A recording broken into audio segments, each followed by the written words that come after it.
Halo, perkenalkan, saya Gede Tatara Krisna dengan NIM 2015 0510 058. Di sini saya akan menjelaskan mengenai rekayasa kebutuhan perangkat lunak. Pertama-tama, apa itu rekayasa kebutuhan?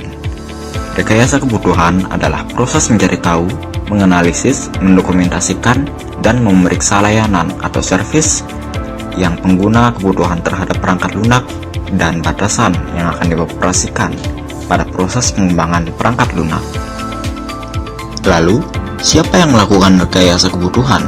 Yang melakukan rekayasa kebutuhan adalah developer, analisis, pemangku kepentingan atau stakeholder. Dalam kasus ini adalah manajer dan pelanggan. Lalu, mengapa rekayasa kebutuhan itu penting? Pentingnya rekayasa kebutuhan untuk merancang dan membangun perangkat lunak yang dapat memecahkan masalah pengguna dan memahami apa yang diinginkan oleh pengguna.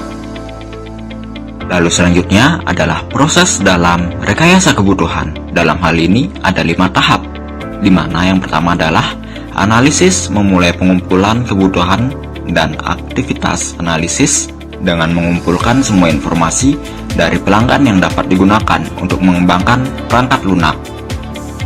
Pada tahap selanjutnya adalah menganalisis informasi yang dikumpulkan untuk mendapatkan pemahaman yang jelas, menyeluruh tentang produk yang akan dikembangkan, dengan maksud untuk menghilangkan semua ambiguitas dan inkonsistensi dari persepsi awal pelanggan. Dilanjutkan dengan memahami kebutuhan pelanggan. Kemudian, analisis melanjutkan untuk mengidentifikasi dan menyelesaikan berbagai masalah pada kebutuhan pelanggan.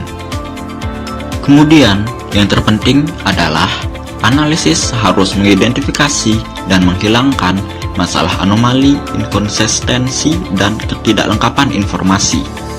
Dan yang terakhir, ketika mengidentifikasi inkonsistensi, anomali, atau ketidaklengkapan informasi dalam kebutuhan yang dikumpulkan, analisis harus menyelesaikannya dengan melakukan diskusi lebih lanjut dengan pengguna atau pelanggan.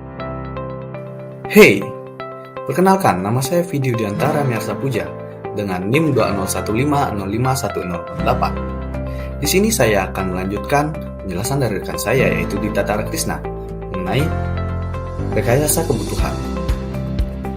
Rekayasa kebutuhan pada dasarnya diawali dari 3 hal, yaitu problem, needs, dan juga future. Di mana problem pada dunia nyata itu contohnya adalah ketika kita merasakan lapar. Lalu needs, ketika kita lapar, apa yang kita butuhkan adalah makanan. Lalu future, untuk mengatasi masalah lapar dan untuk mendapatkan makanan, apa yang bisa kita lakukan selanjutnya? Contohnya dengan makan atau memesan makanan. Tujuan rekayasa kebutuhan ada 3 hal. Yang pertama, memahami kebutuhan secara detail atau kita sebutnya dengan analisis.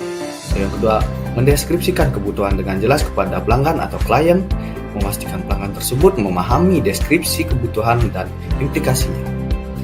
Dan yang terakhir, mendeskripsikan kebutuhan dengan jelas kepada developer atau pengembang, karena beliaulah yang akan merancang dan mengimplementasikan perangkat lunak.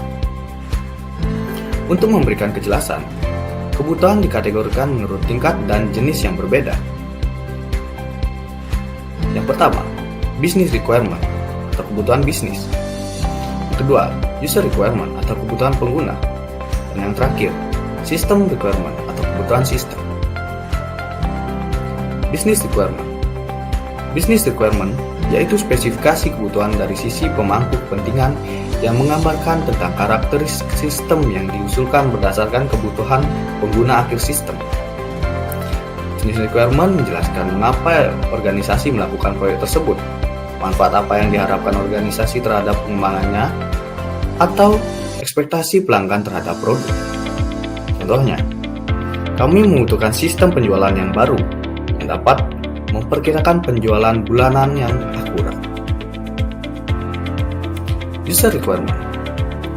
User requirement adalah layanan yang diharapkan dapat dilakukan sistem untuk pengguna sistem dan batasan yang harus digunakannya. User requirement nantinya dapat digunakan sebagai masukan atau untuk membuat sistem requirement. Contohnya, sebagai CFO, Saya ingin melihat perkiraan penjualan bulanan terakhir, sehingga saya dapat mengelola sumber daya. Dan contoh sebagai pelanggan, saya ingin melihat pesanan yang saya batalkan.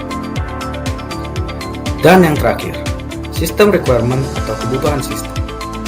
Sistem requirement adalah deskripsi yang lebih rinci tentang fungsi, layanan, dan kendala operasional sistem. Sistem requirement diklasifikasikan menjadi kebutuhan fungsional dan kebutuhan non-fungsional. Contoh, sistem akan membuat laporan penjualan harian. Laporan penjualan harian akan menyertakan tombol pembatalan. Jika pesanan belum dibayar selama lebih dari 4 jam, maka secara otomatis akan dibatalkan. Baik, mungkin sekian saja presentasi saya dan rekan saya.